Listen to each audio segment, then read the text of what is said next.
Hola compañeros, mi nombre es Esteban Restrepo, estudiante de Tecnología en Control Ambiental en el SENA. En el día de hoy vamos a realizar un material de video explicando lo que es el RAS, el Reglamento Técnico del Sector de Agua Potable y Saneamiento Básico. Hola, ¿qué tal amigos? Mi nombre es Zuleima Rodríguez y como dijo mi compañero Esteban, el día de hoy vamos a hablar sobre el RAS título F, el cual es el que nos habla de los sistemas de aseo urbano.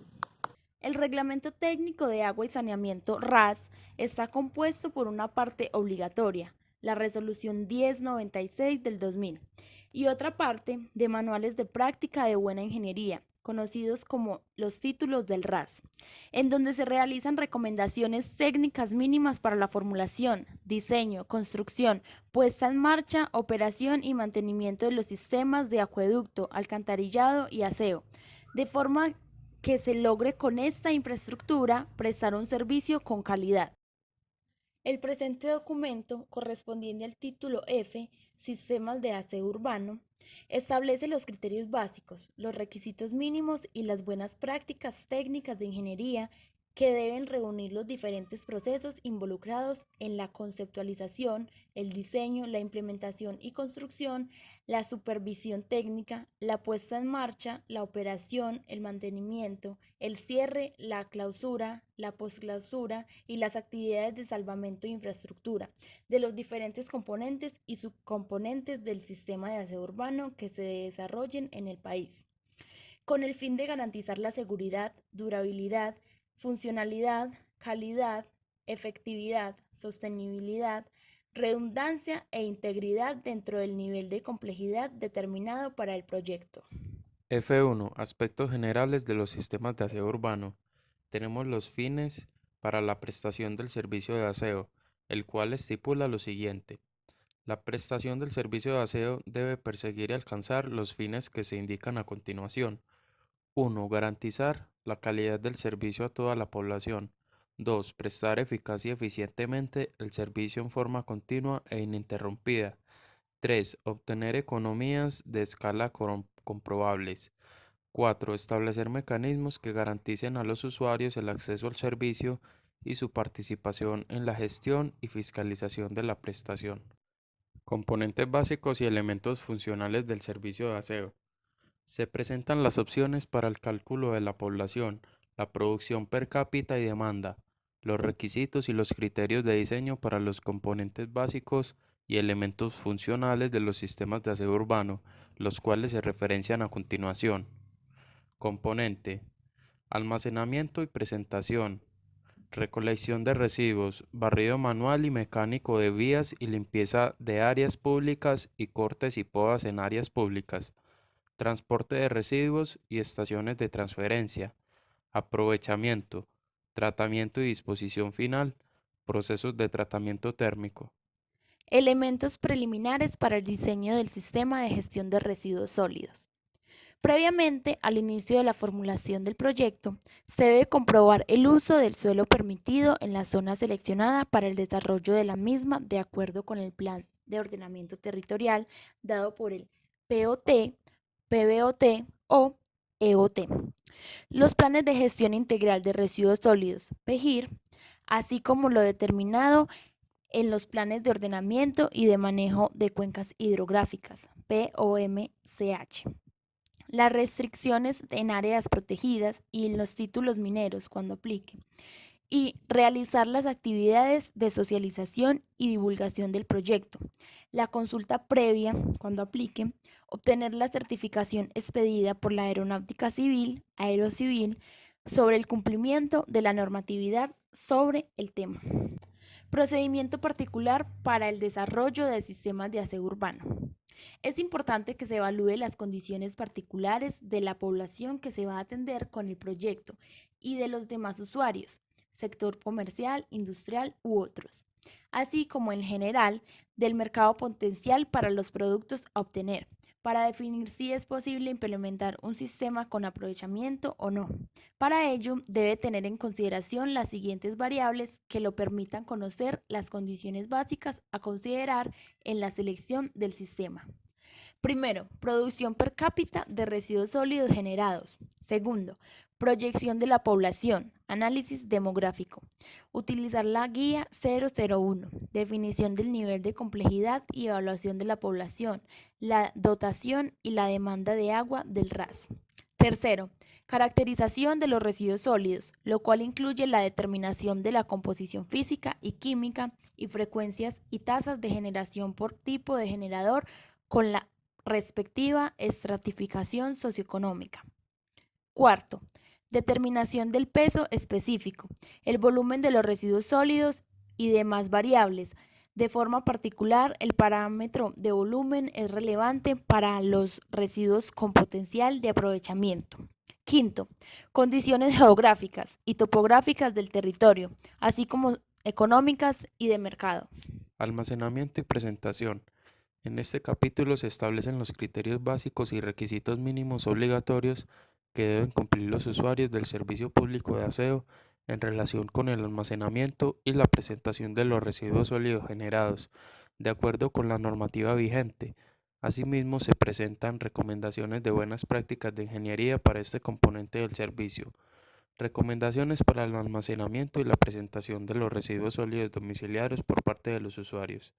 Debe efectuarse un estudio de la dotación desagregada por usos y por zonas del municipio, el cual debe considerar los siguientes usos del agua, de la separación de los residuos sólidos en la fuente. El objetivo de la separación en la fuente es realizar un manejo diferenciado de los residuos aprovechables en recipientes independientes de los residuos que serán transportados al relleno sanitario. F3. Recolección de residuos, barrido manual y mecánico de vías, limpieza de áreas públicas, cortes y podas en áreas públicas. En este capítulo se establecen los criterios básicos y los requisitos mínimos obligatorios que deben cumplir las personas prestadoras del servicio de aseo en el proceso de recolección y sus componentes de barrido de vías, áreas públicas, corte de césped y poda de árboles en áreas públicas, con el fin de garantizar su seguridad, funcionalidad, eficiencia y calidad del servicio relacionados en esta actividad y sus elementos funcionales. Requisitos obligatorios que se deben cumplir en la actividad de recolección de los residuos sólidos por parte de las personas prestadoras del servicio. Los requisitos obligatorios en relación con la recolección de los residuos sólidos que deben cumplir las personas prestadoras del servicio de aseo son aplicables a los 4 niveles de complejidad del sistema y están contenidos principalmente en la Ley 09 de 1979 y el Decreto 1713 de 2002 o aquellos que los modifiquen o sustituyan. Cortes de césped y poda de árboles en áreas públicas. Características de la actividad. Comprende acciones de renovación, tala, poda, reposición, trasplante, reubicación, raleo o tratamientos químicos o biológicos de especies.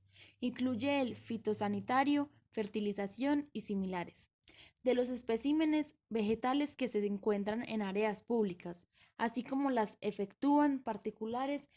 Las fracciones de residuos sólidos orgánicos biodegradables generadas deben reducirse de tamaño, preferiblemente en el sitio de generación o en un área operativa cercana, con el fin de optimizar las condiciones de transporte y reducir riesgos durante el desarrollo de esta actividad.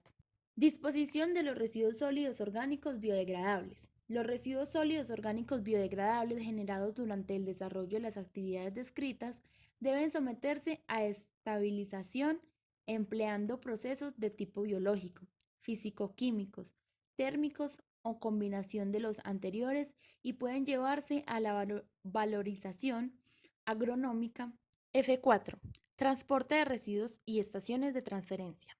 Se establecen los criterios básicos y requisitos mínimos que deben reunir los procesos involucrados con el diseño y operación de las actividades complementarias de transporte y de las estaciones de transferencia de residuos sólidos, con el fin de garantizar su seguridad, funcionalidad, calidad, eficiencia y sostenibilidad. Requisitos obligatorios que debe cumplir en la actividad de transporte. El transporte de los residuos sólidos recolectados ocurre desde donde termina la recolección domiciliaria hasta el sitio de descarga, que puede ser una estación de transferencia de materiales, una estación de separación y aprovechamiento, un sistema de disposición final tipo relleno sanitario o un sitio en el cual existen combinaciones de las anteriores alternativas. Lavado de los vehículos y equipos. Los vehículos de recolección y transporte, así como los de transporte y transferencia de residuos sólidos, deberán lavarse al final de la jornada diaria. El lavado debe realizarse en sitios diseñados para tal fin por las empresas prestadoras del servicio, que cuenten como mínimo con sistemas de tratamiento preliminar, tales como cibras y rejillas de retención de sólidos voluminosos, cárcamos de recolección de las aguas residuales, unidades de trampas de grasas y aceites de unidades de desarenado. Esta actividad no puede efectuarse en áreas públicas ni en fuentes o cuerpos de agua. Los residuos resultantes del proceso deberán someterse a procesos de acondicionamiento y retiro de humedad, con el fin de poderse disponer en el relleno sanitario. F5. Aprovechamiento. La normativa establece los criterios orientados a reglamentar el servicio público de aseo en el marco de la gestión integral de los residuos sólidos, en materias referentes al régimen de las personas prestadoras del servicio y de los usuarios en lo referente a los sistemas de recuperación, aprovechamiento y valorización de residuos sólidos, entre otros. Propósitos del aprovechamiento. El aprovechamiento de los materiales contenidos en los residuos sólidos tiene como propósitos fundamentales: a. Racionalizar el uso y consumo de las materias primas provenientes de los recursos naturales no renovables. B. Recuperar valores económicos y energéticos que hayan sido utilizados en los diferentes procesos productivos. C. Reducir la cantidad de residuos sólidos que van a disposición final. D. Disminuir los impactos ambientales, tanto por demanda y uso de materias primas, como por los procesos de disposición final. E. Garantizar la participación de los recicladores de oficio y del sector solidario en las actividades de recuperación, aprovechamiento y valorización, con el fin de consolidar y productivamente estas actividades y mejorar sus condiciones de vida. F6. Disposición final. Control y monitoreo en el área de disposición final de residuos sólidos mediante la técnica de relleno sanitario. Todo prestador de servicio público de aseo en la actividad complementaria de disposición final de residuos sólidos deberá incluir en los diseños correspondientes la red de monitoreo de aguas subterráneas, la identificación de fuentes superficiales y los puntos donde se realizará el control y monitoreo, sin perjuicio de lo dispuesto en la licencia ambiental. Asimismo, dicho prestador deberá incluir en los diseños correspondientes los sitios donde se realizará el control de cada actividad para los siguientes parámetros: pesaje y registro de cada uno de los vehículos que ingresan al sitio para disposición final de residuos sólidos, caracterización anual de los residuos sólidos de acuerdo con las especificaciones técnicas establecidas en el capítulo F1 de este título F, monitoreo mensual de la señalización presentada en el programa de monitoreo, control de las instalaciones sanitarias anualmente, control y monitoreo al sistema de compactación de acuerdo con las especificaciones técnicas definidas en el capítulo F4 de este título F, control y monitoreo de la calidad del recurso agua. F7. Procesos de tratamiento térmico. Los procesos térmicos de tratamiento dentro del servicio público domiciliario de aseo pueden usarse siempre y cuando se demuestren la autosostenibilidad técnica, económica, financiera y ambiental del proyecto a partir de la comercialización de subproductos, energía y varios y la aplicación del esquema tarifario aprobado para los municipios que hacen parte del proyecto correlacionado con las eficiencias en el recaudo y gestión de las carteras. Igualmente es necesario incluir los costos ambientales derivados de su implementación y referidos a los activos y pasivos ambientales de cada una de las alternativas. Manejo de los residuos del tratamiento térmico. En el manejo de los residuos del proceso deben tenerse en cuenta las cenizas residuales, cenizas de fondo o escorias, las partículas residuales, cenizas volantes, y los productos del tratamiento de emisiones y los vertimientos de aguas residuales. ¿Qué tal, amigos? Esto fue todo por el título F, fue un breve resumen. Si desean conocer mucho más del sistema de aseo urbano, no olviden en consultar el documento. Es un documento muy completo en el cual van a encontrar todo lo que necesiten. Esto fue todo, gracias. No olviden comentar, todos sus aportes son válidos.